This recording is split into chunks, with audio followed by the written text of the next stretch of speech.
It's Algebra 2, spring test number 13, study guide. Part 2, picking on number 18.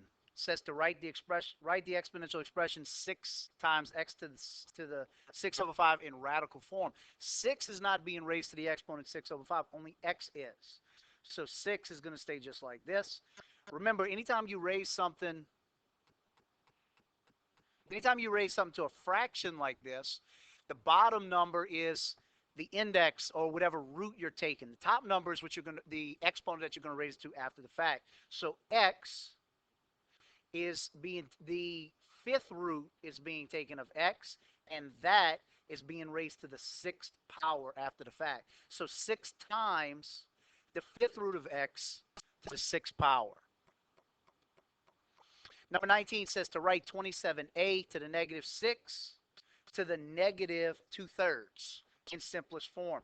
Both of these terms, since they're in parentheses, are being raised to the negative 2/3. So 27 to the negative 2/3 and a to the negative 6 to the negative 2/3.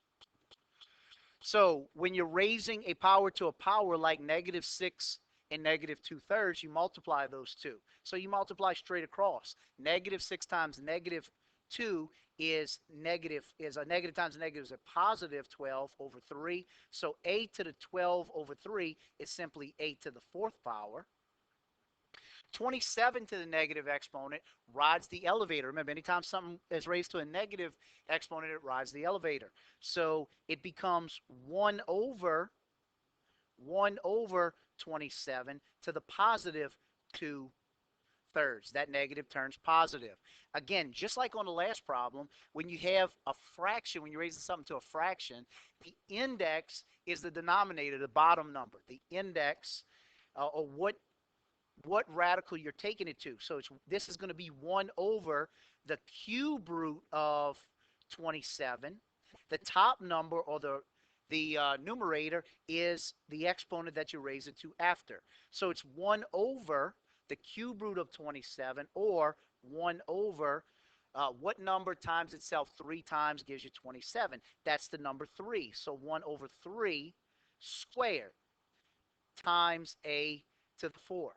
So 1 over 3 squared becomes 1 over 9 times a to the fourth. And again, you could just rewrite this as a to the fourth over 9.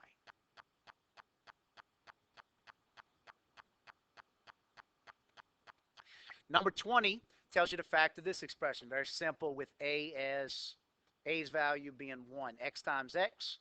What are your factors of C? 21. 1 and 21. 2 doesn't, because it's an odd number. 3 multiplies times 7. There's no other factors. Which pair of those gets you to B's value? 10. 1 and 21 give you 20 or 22. 3 and 7 give you 4 or 10. So it's got to be 3 and 7. This sign says that they're the same sign. This sign says they're both plus. Plus 3 plus 7. 21 says to solve this and check your solution. Square root of 4 is equal to the square root of r minus 3. Order of operations says that when you undo things, you do it backwards. So you undo Aunt Sally first, or any addition and subtraction. So we undo minus 3 by adding 3 to both sides. 4 plus 3 is 7, equals the square root of r. The inverse operation of taking the square root of something is to square it. So if you want to get r by itself, you square that side. Remember, if you square one side, you square the other side. 7 squared is 49. So r's value then is 49. So it says to check your solution. 4 is equal to the square root of 49 minus 3. 4 then is equal to the square root of 49. We know it's 7 minus 3. This checks out. 4 is equal to 4. 6x squared is equal to 30. Again, solve it by finding square roots. Order of operations says that you do multiplication and division, or you undo it before you undo squaring something. So undo 6 times x squared by dividing by 6. X squared then is equal to 5. Just like undoing The square root of something, you square it. In order to undo squaring something, you take the square root of it. So if you do it to the left, again, do it to the right. This cancels it like this. X then is equal to both positive and negative square root of 5. Remember, it can be both values, positive and negative. Solve this one by completing the square. Positive 59 is a bad C value to complete the square because it's not a perfect trinomial. So in order to complete the square, we want to move it over. In order to move it from one side to the other, just old Algebra 1, subtract 59 on both sides. Now what we have is x squared plus 16x plus c is equal to negative 59. And I wrote plus c and I underlined it for a reason, because we need a new c value. In order to find a new c value, you take b, you divide by 2, and then you square it. B's value in this case is 16. 16 divided by 2 is 8, and 8 squared is positive 64. Remember, though, when you add 64 to one side of an equation, you must add 64 to the other side to balance it. So negative 59 plus 64 is 5 on that side. Since we have 5 there, we have a perfect trinomial on the left. That means take the square root of the first term, x, and the square root of the third term, 8. The sign in front of b is the one that goes in between them, x plus 8, and that whole thing is being squared. Now we got something much simpler. X plus 8 squared is equal to 5. In order to get x by itself, we undo x squared. Again, order of operations tells you to undo addition and subtraction before squaring something, but it's inside of the parentheses. So it's actually all the way at the top of your priority list, or when you do it backwards, it winds up being at the bottom. So we have to undo squared on that side. In order to undo squared, just like a little while ago, you take the square root of it. If you do it there, you do it here. This will cancel this and leave you simply with x plus 8 is equal to the square root of 5. Not quite what x is. One more step. Undo plus 8 by subtracting it on both sides. Again, you do it there, you do it here. You can't take 8 away from the square root of 5 and get a value. We'll simply have x is equal to negative 8 plus or minus the square root of 5. That is x's value, negative 8 plus or minus the square root of 5. Number 24 tells you to find the cosine and the sine of 180 degrees. Round your answers to the nearest 100th if necessary. In order to find the sine and the cosine, you have to know that this point here is at negative 1, 0. That's its x and y value, negative 1, 0. When you're thinking of your reference triangle, I know we're on a straight angle, but if we were to think of it just like this, from your reference angle from your central point theta, remember what SOHCAHTOA tells you. Cosine, SOH, sine is equal to opposite over hypotenuse. Cosine, CAH, ka, and TOA, TOA, cosine is adjacent over hypotenuse. Tangent is opposite over adjacent. When you're talking about sine and cosine of this from the central angle theta, this side over here is your opposite side. This side here is your adjacent side, and the long side, as always, is your hypotenuse. But which one do they pair with? The opposite side here pairs with your y value because it mimics your y-axis. That's your y value. The adjacent side here pairs with your x value because it mimics your x-axis. So right here, we're given an x and a y based on a point of 180 degrees is negative 1, 0. So it's simply asking you for the cosine of it. Cosine, cosine is equal to adjacent over hypotenuse. The adjacent side is the x side. So cosine is x, and it's over 1 because your radius for your hypotenuse is 1. Sine is your y value because sine, SOH, is opposite over hypotenuse. So sine is your y value. So simply, when you're talking about 180 degrees, and on the next few problems, when you see stuff like this, it asks you for the cosine of 180. So the cosine of 180 degrees is negative 1, because that is your x value. The sine of 180 degrees is 0, because that is your y value. This tells you to find the exact value of cosine 300 and sine 300 degrees. Again, think of where the angle is. Everything we've been talking about all year are quadrantal angles, 45-degree angles, 30-degree angles, or 60-degree angles. All of them mimic that all the way around the circle, just with different positive and negative signs. So 300 degrees, we know where that is. It starts here and it opens up and it goes this way, because we know this is 270, and if you get all the way around, it's 360 degrees. So we know we're going to stop 30 degrees past 270. That's 300 degrees right there. 30 degrees past that. But how is that in relation to your reference angle from the center here, or your reference triangle from your central angle theta? So again, let's look at it in terms. All of the numbers on all of those measurements, 45, 30, 60, and then all of the 90s all the way around, are the same values. Your 45-degree angles are all the square root of 2 over 2, square root of 2 over 2. That's xy. Your 30-degree and 60-degree angles are the square root of 3 over 2 and 1/2, or 1/2 in the square root of 3 over 2. Again, depending on which quadrant you're in, determines if it's positive or negative. So if that's one of your reference angles, and this one is the other reference angle, being your 30-degree angle and your 60-degree angle, the blue one and the purple one, I think I have those backwards the way I said it, but which one goes with which? This is still your y value, the up and down one here. This is your y value, and the x value is still the one that's on the x-axis. So this is your x, and I know I got a lot of stuff written here, and this is your x. So which one is further? We know these are, neither one of these is the 45-degree measurement. So we know we're dealing with the square root of 3 over 2, and we're dealing with 1/2.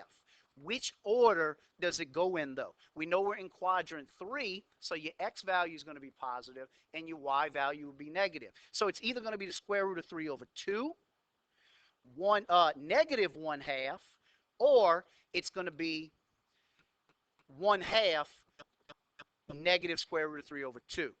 Which one is it? That's what we have to determine. And once we have that determined, it's simple. Once we have that determined based on x and y, which one is which? So which one is longer? If you just look at this purple triangle that I have right here, if you just look at that one, is the x one longer or is the y one longer? That's an easy way for you to determine it. You can clearly see that the x is longer in a 30-degree angle than the y.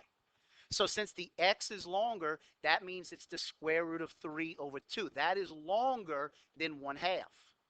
For the blue one down here, this one, the y is clearly longer. So that one's going to be the square root of 3 over 2, and the x will be 1/2. But again, since it's in the fourth quadrant there, that y value is going to be negative. So this one right here, this ordered pair represents my 60-degree angle there at 300 degrees. That represents my 60-degree angle. So again, just a second ago, we said that sine is y, cosine is x. So we're not dealing with this one anymore. This is x and this is y, x comma y. So the cosine of 300 degrees is your x value. That's 1/2. And the sine is your y value. That's negative square root of 3 over 2.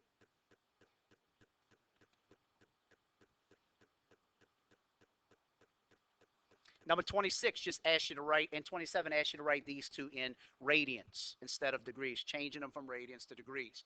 Remember, when you're changing from radians to degrees or degrees to radians, you either multiply by 180 over pi or pi over 180. You don't have to remember which one it is. You just got to remember 180 over pi, pi over 180. If you want to add pi in, pi goes on top. If you want to take it away, pi goes on bottom. That's simple. So pi over 180 in this case. We're going to deal with smaller numbers because they both end in 0, so we'll cancel that out. Now we have negative 34 and 18. The other number that goes into both of those is the number 2, since they're even. It goes into negative 34 negative 17 times, and it goes into 18 9 times. So we have negative 17 pi, or times pi, over 9. That's it in terms of pi, negative 17 pi over 9. For 45 degrees, again, either pi over 180 or 180 over pi. If you want to put pi in, you multiply it by pi over 180.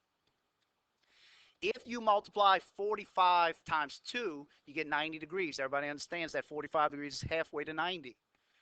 So if you multiply 90 times 2, you get 180. So you can easily and quickly see the number 45 goes into 180. It goes into itself one time and into 180 4 times. So we're left with 1 times pi, or pi over 4.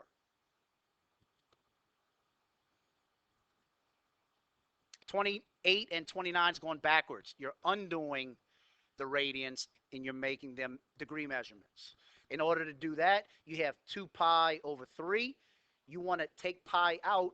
If it's at the top already, you put it at the bottom. So 180 goes there. Again, 180 over pi, or pi over 180. In this case, we're multiplying it by 180 over pi. First things first, pi cancels pi. That's what we're trying to do. And 3 goes into itself once, and it goes into 180 60 times. So all we have left is 2 times 60, or 120 degrees.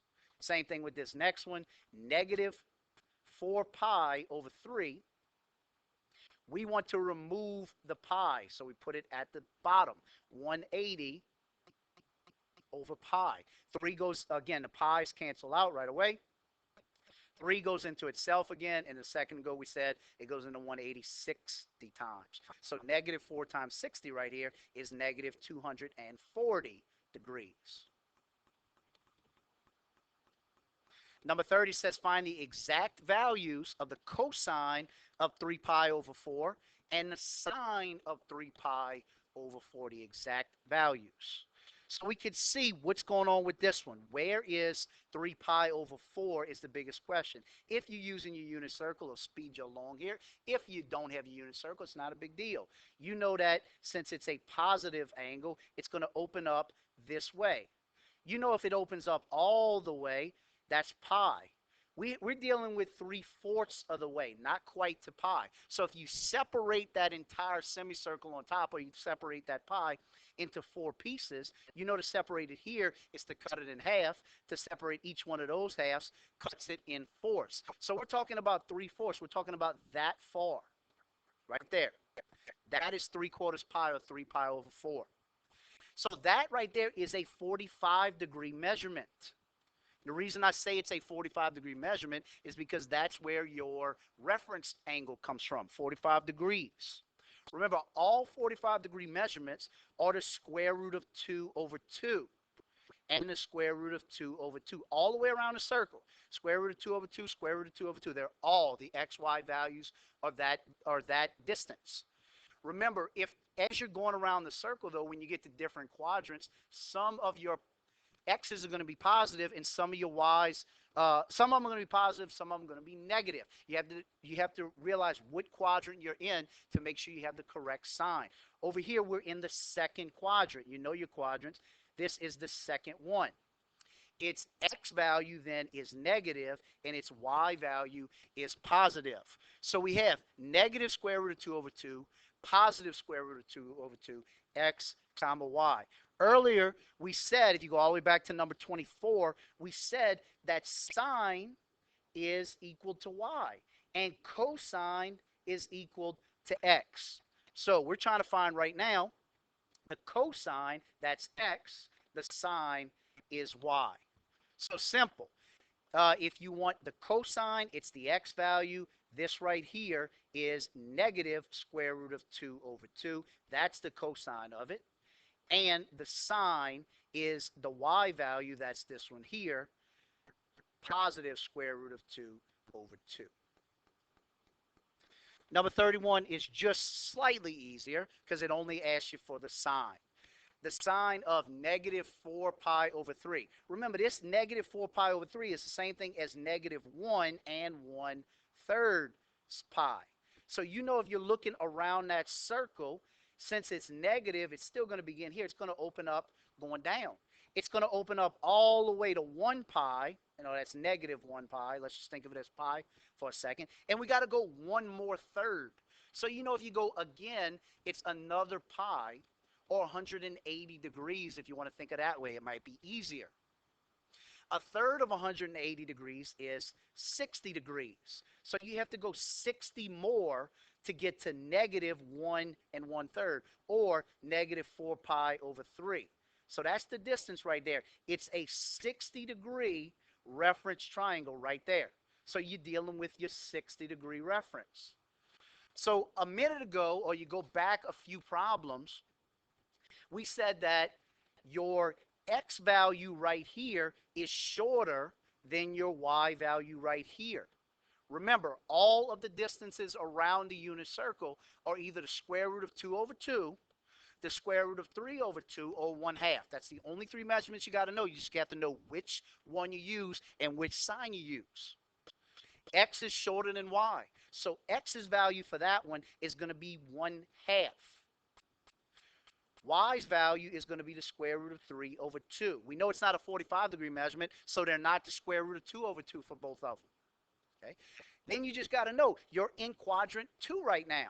Quadrant 2, its x value is negative and its y value is positive. So those are your x and y values of that point right there. Negative 1/2, positive square root of 2 over 2. And again, sine, if you go all the way back to the very first one we did on this test, your sine is your y value. So you're looking at your y value of that one. Your y value here is the square root of 3 over 2. So the exact value of the sine of negative 4 pi over 3 is the square root of 3 over 2. Here is the solution to number 31.